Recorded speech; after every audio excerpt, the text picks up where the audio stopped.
It's 6 o'clock. We'll go ahead and get started.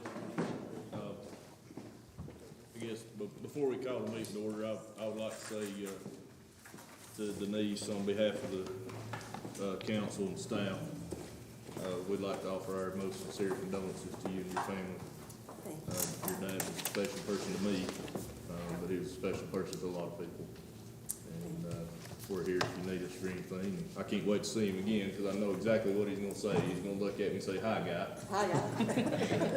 But he was a very special person, and just wanted to offer our condolences to you. And you've definitely been in our thoughts and prayers. So Thank you very much. Appreciate that. we'll go ahead and call the meeting to order. I'd like to welcome all the guests and staff. This is for our regular business meeting for the month of September. Everybody had a chance to look over the agenda and questions. Motion to approve, Mr. Mayor. I'll second. All in favor? Yeah. All right, moving on to public comment, Mr. Joe Ventrice with the Red Cross. Welcome, Joe. Good evening. Just three quick things for everybody. First off, I want to have a huge thank you to Chief Howell for the Battle of the Badges blood drive that we did. It was very successful, I have to say, and he did a great job with that, setting up the facility, beautiful facility to do it in. We surpassed our goal. There was a goal of 30 units, and we got 36. Thanks to the paper for advertising it and putting it in the paper. But I think we did a good job, and Mal's did a great job, and we had a lot of fun. So hopefully it is an annual thing now, and next year we're looking forward to doing it again. Second thing, I started volunteering at the Rec House a few weeks ago, and with the Red Cross thing that I do, and now with working at the Rec House, just Wednesday mornings, I'm working. John is allowing me to use that platform to get some Red Cross material out to people. The first thing that I'm doing is the sound the alarm. So my wife and I, Karen and I, are going to be installing smoke detectors free of charge that the Red Cross provides. And so I'm handing out flyers and stuff to people as they drive up to get their goodies from the Rec House. So it's going to be a good cooperation, and John is excited about that, and so are we. Last thing, September, you know, always have to have the September or something, but for the Red Cross, September is National Preparedness Month. So what does that mean? Well, we know due to climate change, there's been a lot of more natural disasters, and the Red Cross is, there. So the Red Cross, three simple steps. So they talk about making a kit to prepare yourself if you have to, get out of the area real quick. And then you make a plan with your family on what to do if there is a disaster. And then the third thing is to keep yourself informed. And so the Red Cross has a lot of more information on their website, redcross.org, to be able to fill you in on all the details on how to make a kit. What do you think of when you're planning? Don't forget your pets, things like that. So that resource is there for everybody. And that's all I have. All right. Thank you, you guys. Appreciate it. Appreciate your work, Joe. Thank you. All right, Mr. McIntosh to talk about Bob Prophet. Good evening, council, Mr. Mayor, town staff. Denise, I was unaware of your circumstances, but I'd like to offer my thoughts in that matter too. Thank you. Life sometimes comes at you fast. I want to take a little time tonight to talk about the passing of a retired Burnsville firefighter. But he was a lot more than that. I know that all of you probably know Bob Prophet. Know how well you know him. You know Wanda very well, her contributions to the been great over the years, but she always had a constant companion who was her biggest supporter, and I think probably her greatest cheerleader. Bob was very proud of Wanda and what she did, and Bob did a lot to help Wanda, a lot of things that we didn't ever see. But she worked Bob quite a bit there to accomplish the things that she done. But Bob and the Profit family been in Burnsville for a long time, and Bob was on the Burnsville Fire Department when I got there. Randy and I served with him for several years. And Bob was almost 20 years older than I was. And so that made him at least 20 years smarter than I was. But Bob was always good counsel, good advice. You never really knew he was around. He's willing to do anything to help. And he's certainly going to be missed. My first trip to Greenville, Tennessee was with Bob and a load of tobacco on that big white Chevrolet 2-ton truck he had. And so as we started off the mountain over there, went down to Hot Springs and up the Laurel River, and that way, you know. And we started off down the mountain. I'm thinking, I don't know if we were going to make it or not. The truck was a lot bigger than the highway. I remember that. But Bob and his family are part of what makes Yancey County and the town of Burnsville great. He will be missed, and I know that I will miss him, and I feel very honored to count him as a friend. And I think that he's worthy of mention. Firefighter was just one of the things that he did. He was quite an entrepreneur in his own right. He and Henry Miller were into a lot of things, if some of you remember that. They built houses and farmed and I don't know what all.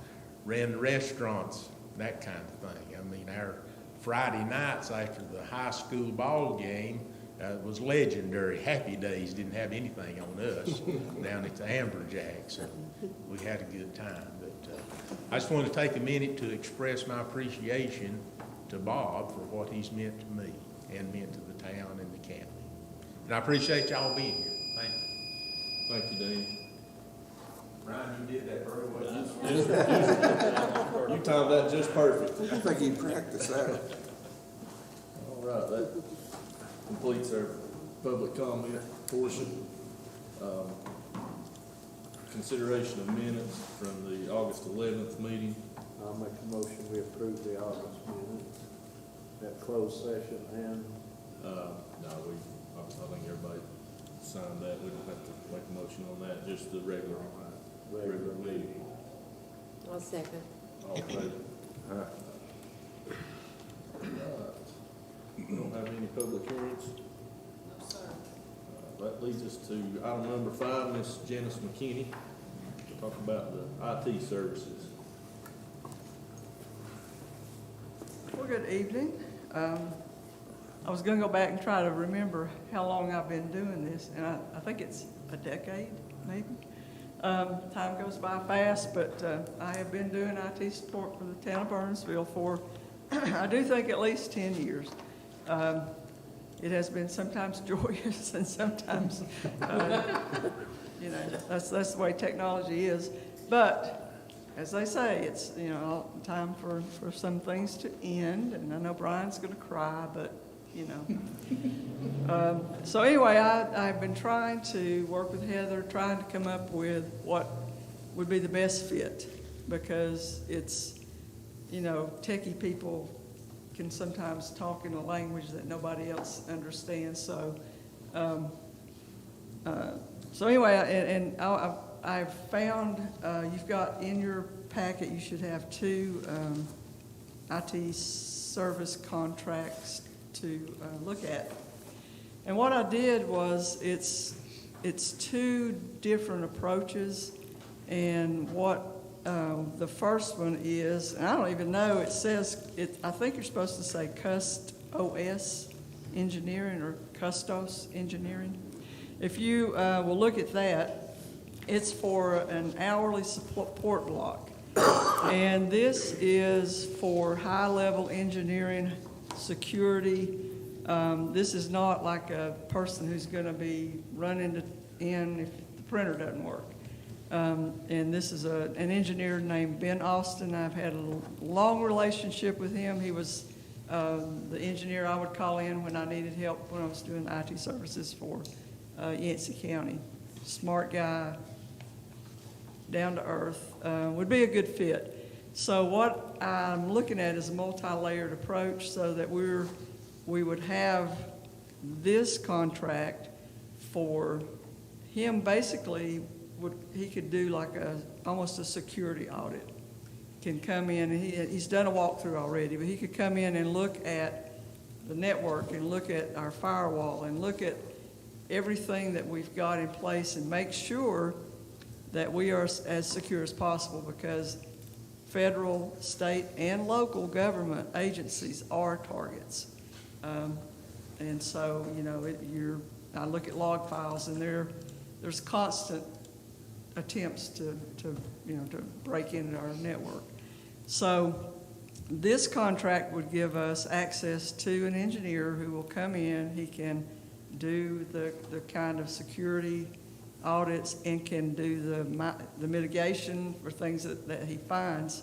And in addition to that, after talking to him, there is a server issue that needs to be addressed, and it's pretty technical, and it's nothing I'd want to tackle because I don't do it every day. He could do it in his sleep. So there are specific projects too that we've talked about that he could do. He's come up with what he thinks is a fair number of hours.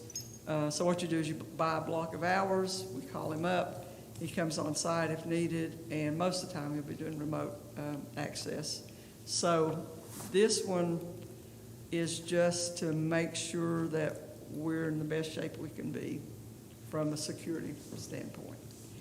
So then we've got to have somebody, because Ben's not going to come up here and somebody's printer's not working. That's not what he does. He's at a higher level. He's smarter than me. I can come kind of figure out printers, but this other stuff, he's smarter than me. Janice, what would be your recommendation on the amount of block hours with the first guy? Well, like I said, we discussed, he did a walkthrough, and so he felt like this basically comes out to be 7 days. And I know for sure the first part, the server will be on site and some of the other things. So he's thinking you'll be on site for sure 2 days. And then the other days would be for remote access. So if we have something weird going on, he can check it. He can look at it. And so he even told me, he said, I don't like to come in and get too many hours because I don't want y'all to end up with extra hours. So he said, if anything, I try to be conservative because you can go back and buy more blocks of time.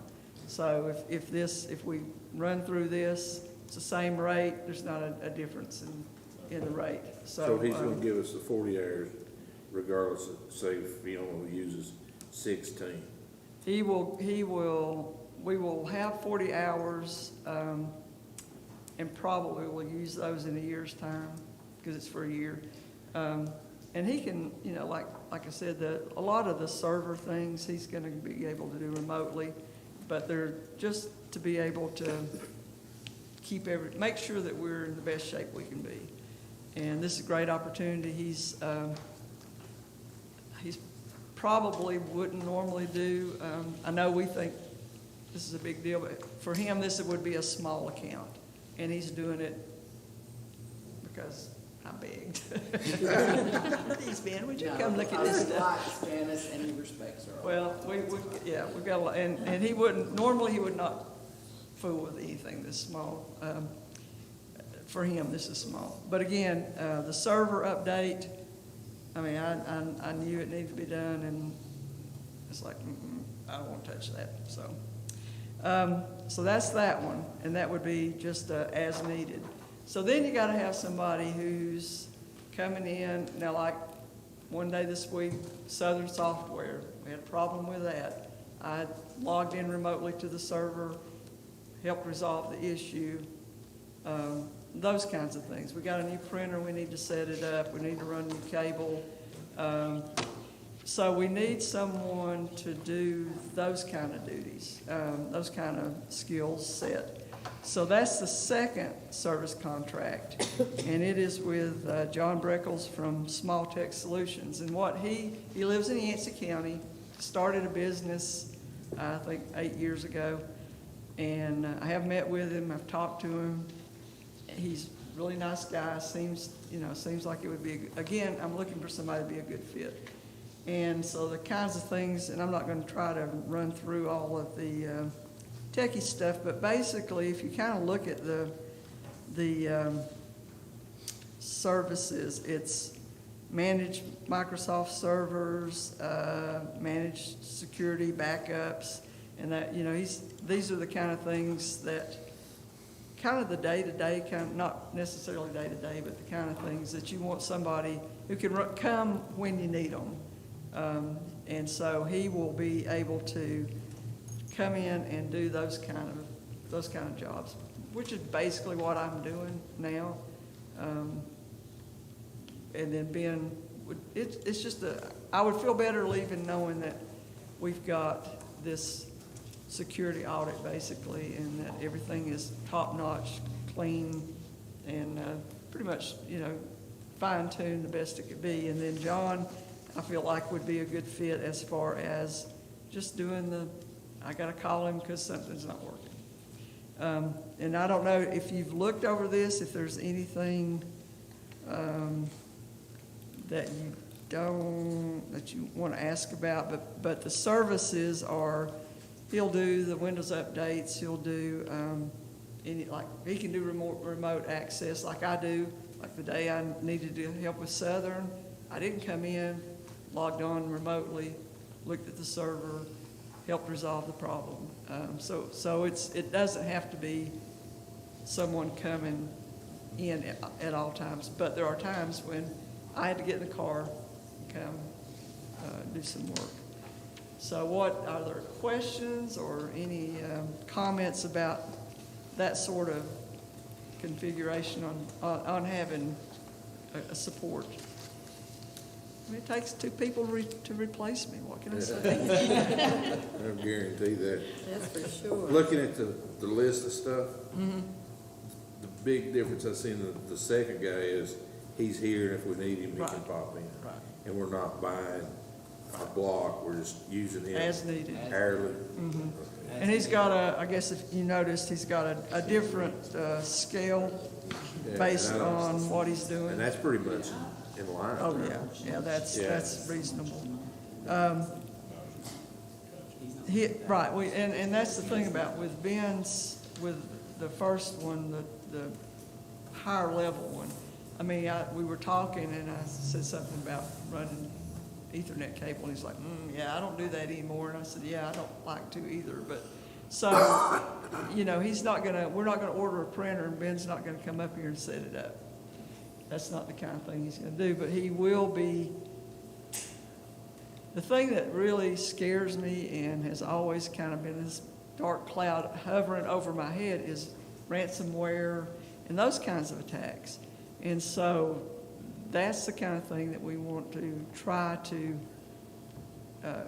you can't guarantee anybody will, if they say, I can guarantee you won't ever get a ransomware attack, then you need to, tell them to go away, because that's not truthful. But by doing these kinds of security, make sure everything is as secure as it can be. We're doing the best we can. And that's his forte. He's just a really smart guy. And when he finishes with all that he's doing, I have confidence that we will be as secure as we could be. And we're getting a really smart guy at, which we normally wouldn't get.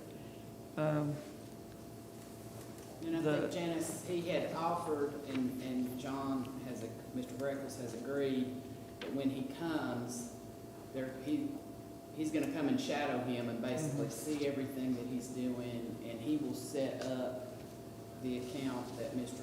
Breckles will be able to use. Right. So that will be more secure. I think Janice and I have talked kind of a lot about the security piece. There's a lot of places you wouldn't think in small places they would have been hit.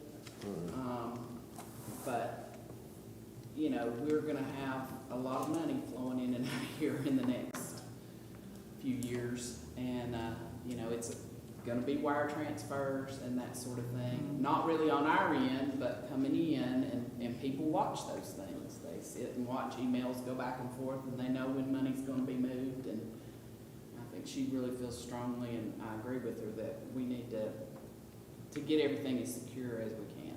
Yeah, and I even said something about, you know, ransomware, and he said, oh yeah, my company has come in to a location that has had a ransomware attack and come in and started doing the work to try to get through all that. And I mean, if you get that kind of hit, you don't just say, I got a backup from yesterday, I'll just restore it. You have to do all kinds of forensics and, you know, how you stop access to your services, but try to keep things going. Like I said, that's always the thing that has kind of hung over my head. And so I feel really, really, really good about leaving it in this situation. I know it's two people, and actually the security part of it, maybe once we buy these hours from Ben, we get done with it.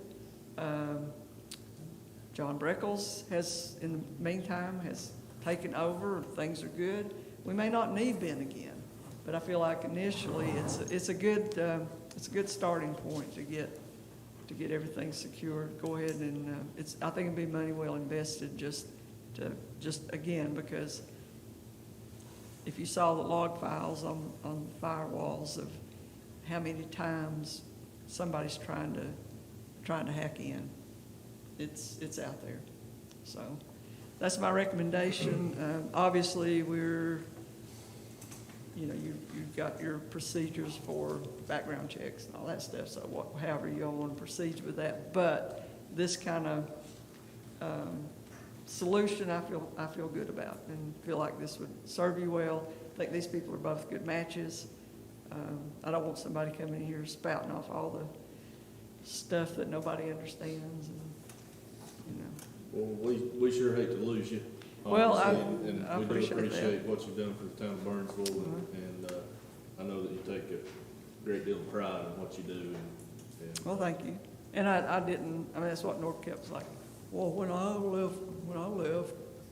retired from teaching, I didn't pick up my replacement. Why do you have to feel like, I said, little different. it's a little different, and I'm just not gonna walk away and say, y'all find somebody. So I have done kind of a, Thank goodness. yeah. I think this is the best solution anyway. And, but I, like I said, I've enjoyed, my time with the town of Burnsville, and, Now it's time to enjoy them grandbabies, right? well, yeah, it's enjoyment, but that's the other thing, like, we're chasing, I don't know if you know that or not, we are keeping our grandson 4 days a week, because Aaron's teaching now, and that's another reason why. I don't have the brain power to end the day, or the energy, or the anything. So I'm just surprised I can talk to you now. I had him all day today. Well, again, Janice, thank you for So what you've done. any other questions, or are we good? I think you're well covered. All right, thank you. So we need to make a motion to approve these recommendations and for you to sign Contract. the contracts. We will run some background checks, and if that all checks out good, if you all approve, we'll go ahead and. Any discussion? Anybody have any questions? I think Janice done all the legwork. Yep. I'm gonna make a recommendation on both the 2 blocks, and then we turn it over to Heather to do due diligence on the background. No, second. All in favor? Aye. Thank you, Janice. All right, move on to Ms. Hockaday with the manager's update. Okay, so I'll try to be quick, and I can't believe in such a short amount of time since our last meeting, so much has happened, but it has. It is official. I received notice the other night via email that our grants from DEQ have been awarded, and we have already put out an RFQ today for engineering services on all 4 of the projects that weren't already started. The water treatment plant, where they converted that loan into a grant, we had already had engineering services on that. So those went out today, and we'll see what happens. Update on FEMA projects. Got notification from Corey Osborne with High Country Council of Government today that they were authorized, or the state approved the COG to try to find a consultant for us to help do some grant management on those projects. And he put out his RFP today as well.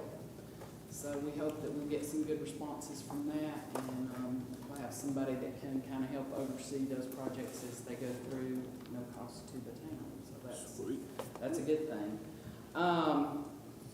The town and county infrastructure study and master plan that was funded by our friends at Dogwood Health Trust.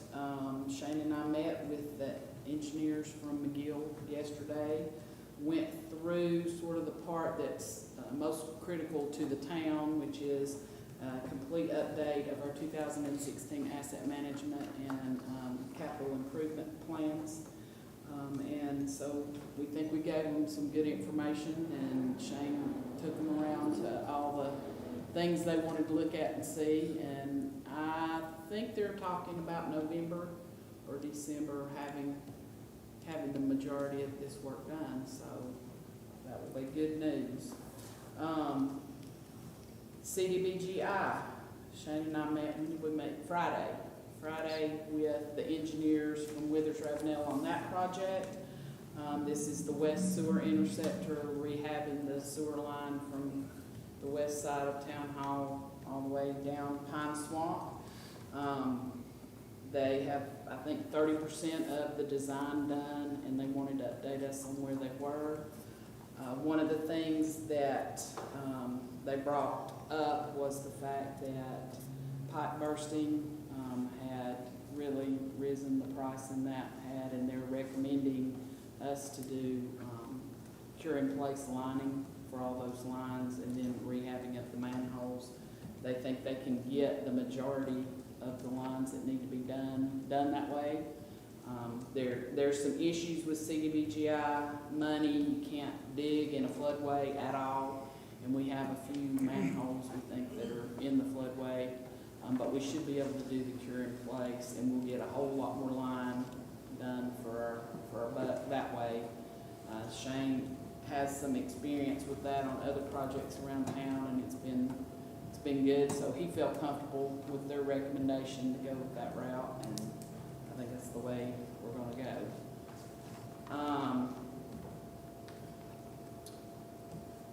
OMC pump station. You know, it's been operational now, I think, since October. Am I right, Shane? October, November, the new pump station?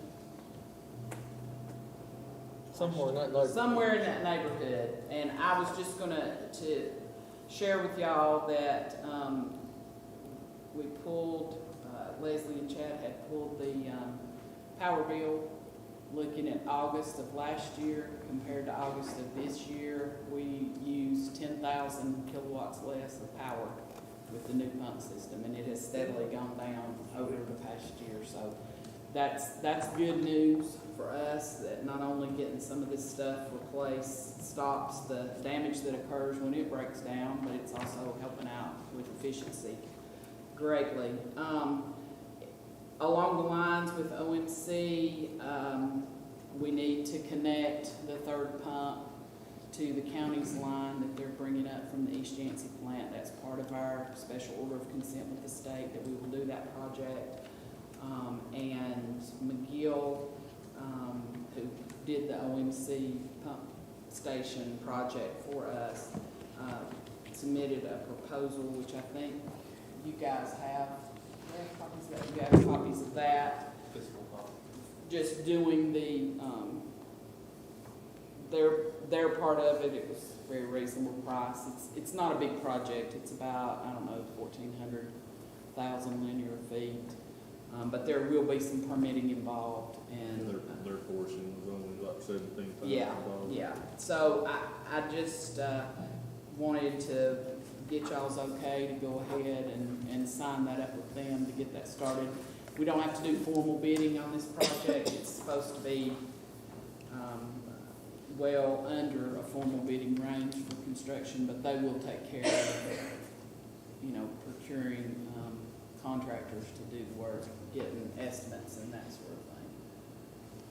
I make a motion to authorize you to sign the engineering contract with McGill. Thank you. Second. All in favor? Aye.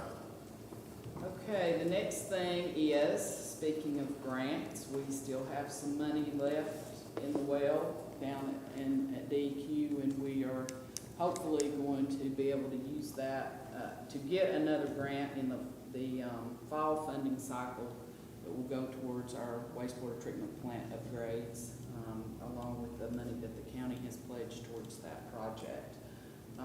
And part of that, again, is amending our CIP and asset management plans so that that project moves up the list, as we've done many times before, because that gains us 10 points on our application. So I have a resolution that I need a motion to amend that to include that project on our capital improvement plan.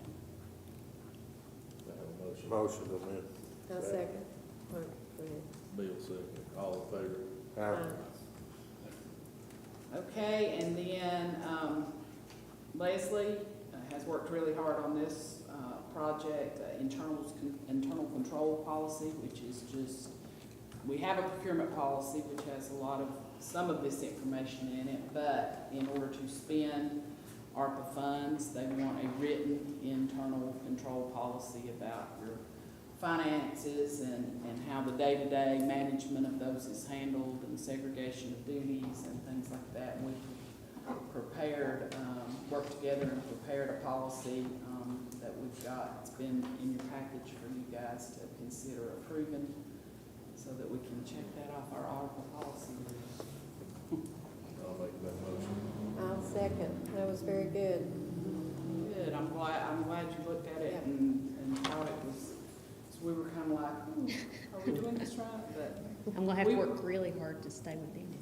yeah, we've beefing up our internal controls for all this money. Everyone in agreement with that? Oh, I'm sorry.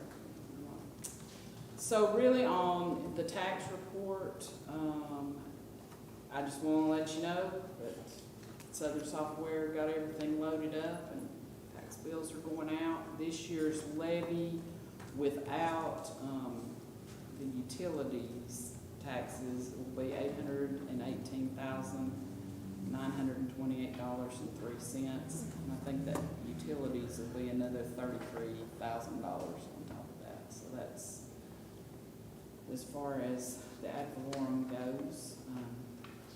We expect people to start coming in and making payments soon. And that's all I have. Unless y'all got some questions. What was your final total on what you got last year? 96, 97%? Percentage-wise? Percentage-wise, I don't know. She, today, Heather, she was at 98.87 98.87. Congratulations. That was good. for last year's. All right, thank you, Heather. We'll move on to Mr. Chad. Thank you, Mr. Mayor. I'll start with the bike and pedestrian plan update. They've had a couple meetings since last time we were here. They anticipate having a draft plan ready for you on the next meeting on October 6th. They'll do a presentation, either we'll do it or they might actually do it virtually. They have prepared cut sheets that are visuals that have some of the recommendations worked in a visual way that I've put on the website. If anyone would like to look at those, there's a page for them, and it's a part of that page. They have been in discussions with DOT and crafting these recommendations to comply with everything DOT requests. They also, the survey they had before and after the crafts fair, kind of in unison with their public input, concluded with around 250 responses, and so that's also helped guide the recommendations. So they were pleased with all the results from that. The next thing I have is Board of Adjustments, and since this council sits as our Board of Adjustments, we had, Heather identified some training opportunities the School of Government's doing. So we were hoping to get you all signed up. Registration opens soon for two. There's a daytime and an evening option, and they're virtual. They're October 20th for the afternoon and October 27th for the evening. So we can reach out to you and try to get you signed up for those You'll trainings. email that out. What? You'll email that out. Yeah, I'll get to you and follow up with what time might work best for you. Those trainings will work on a focus on quasi-judicial decisions. My other thing I wanted to mention was the tour that the History Association did with a couple of us, myself, and Randy, and Bill, all joined Elaine, Chris, and Debbie over at the McElroy House and the Lloyd Bailey Annex. We got a tour of the new medical exhibit and all the other exhibits there, and we got to go through the McElroy House and got the full tour. And just wanted to appreciate their hospitality. They did a lunch with us, and we got to sit and talk about some of the challenges they have, and just issues they face with maintenance and raising funds, and just really appreciate the time they took to show us around. And I learned a lot and was really impressed with what they have there. It's been a long time since I've been there. So just appreciate them doing that for us. The only thing I'd add to that, if anybody in the gallery would be interested in helping volunteer up there, they're begging for help.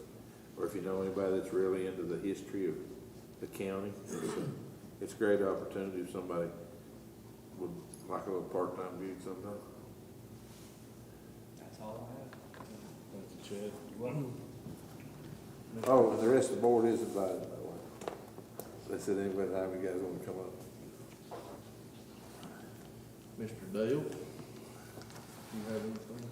Thank you, Mr. Mayor. Well, this month I'm not spreading doom and gloom like the moment, so I think everything's kind of went Be careful. good so far, knock on a little wood.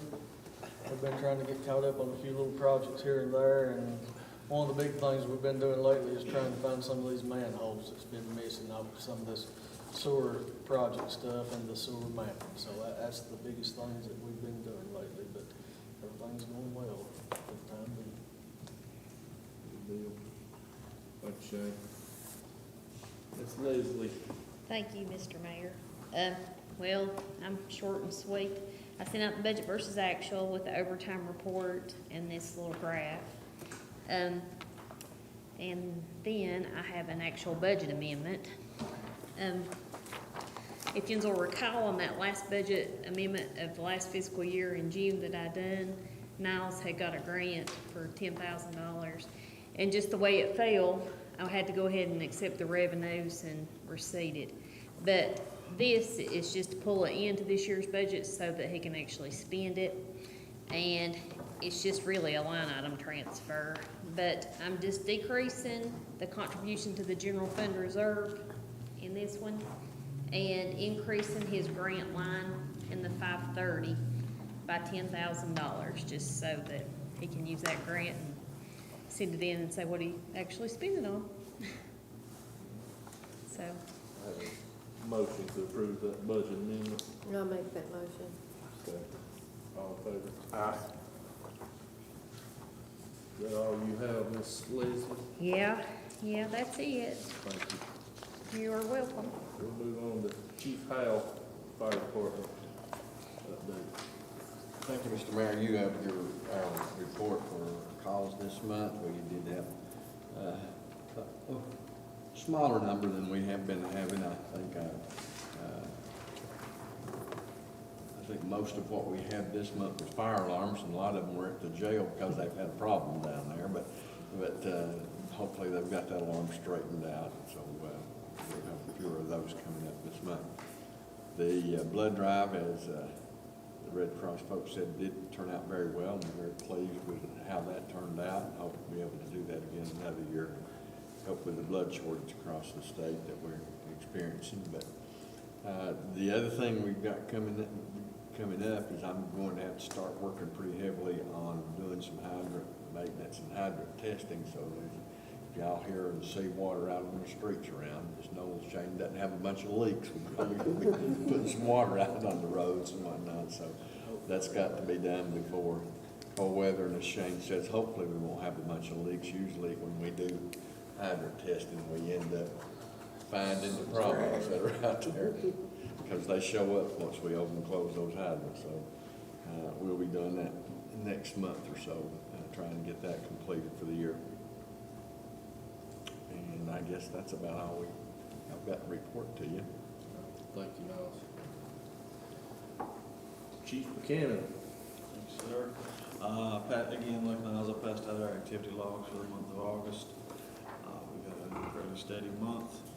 The other two items on my agenda are we previously discussed these road closures and sent off to DOT for approval. We have the old-timey days on the square coming up at the end of September, and then Halloween on the square is going to be on the 31st of October. I think those ordinances are prepared, but as part of our process, you all have to approve those ordinances by a motion and a vote, so to make everything meet with the standards. So I need a motion to vote on those. We do just one for both of them. I think that'd be fine with me. Got a second. I'll second. Denise. All in favor? Aye. And with regard to zoning code enforcement, not a lot to report since the last time we met there. I have met with a few other developers, and there's some projects in the works, but nothing to actually present to the board. Thank you, Brian. Mr. Corbin. Sure. So this month we're doing pretty good. We have 26 events so far. Next month we'll have 29. Carolina Mountains Literary Festival will be September 8th, 9th, and 10th. I believe I've been here for two of them.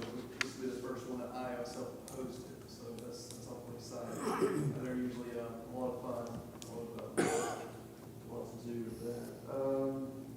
Don't really have a whole lot to report. Everything's still going smoothly.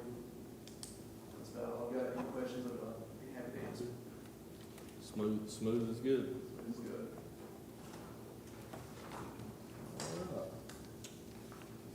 Council member reports.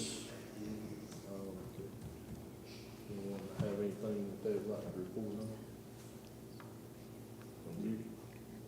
Yours report. Okay. Bill, do you have anything? Not me last month, so we didn't.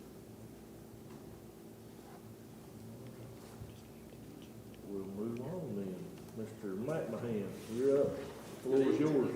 Mr. Mayor, Council, I'll pick up where we left off on the engineering topic.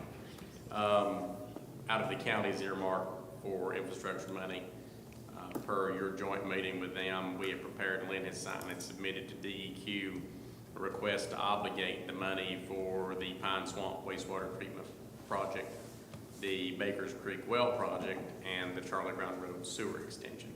So that's the $6 million, roughly $700,000 on the well project, and then another 1.2 on the Charlie Brown Road. And they should be, we should hear from DEQ on commitment of those funds, or at least their intent to obligate them shortly.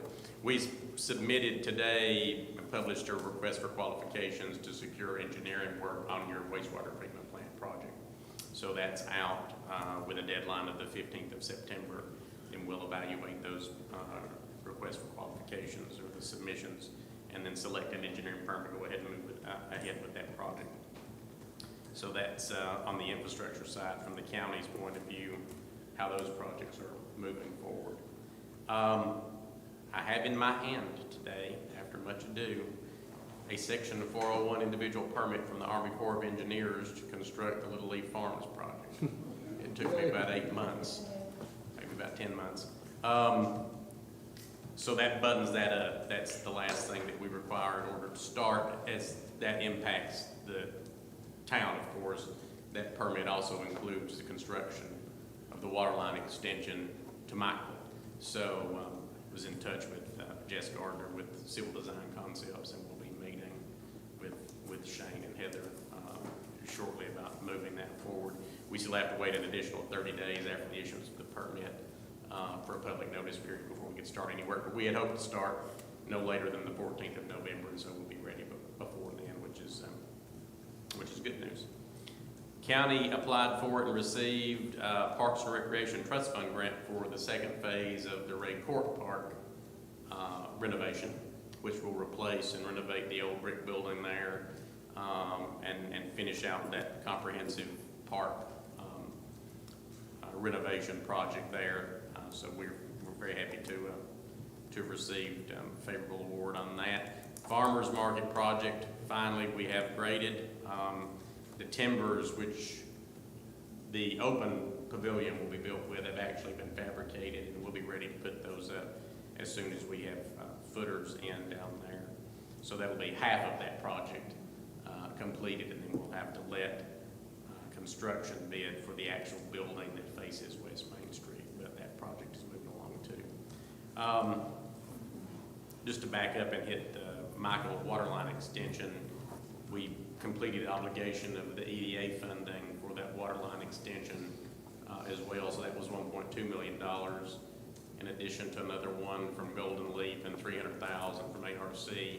So that $2 million is secured now, which I was very glad to get buttoned up, because if that money had not been obligated by the end of September, it would go away. We've been receiving a lot of responses on the housing study that Heather mentioned. Dogwood funding the engineering master plan. They also funded a housing needs assessment.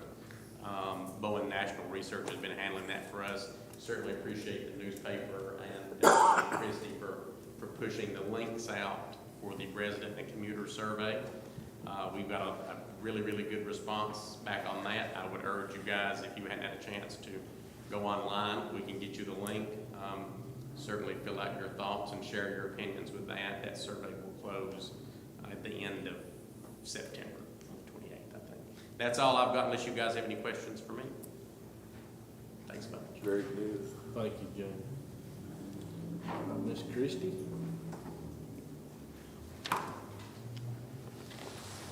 Good evening. Apologize for not being here last month.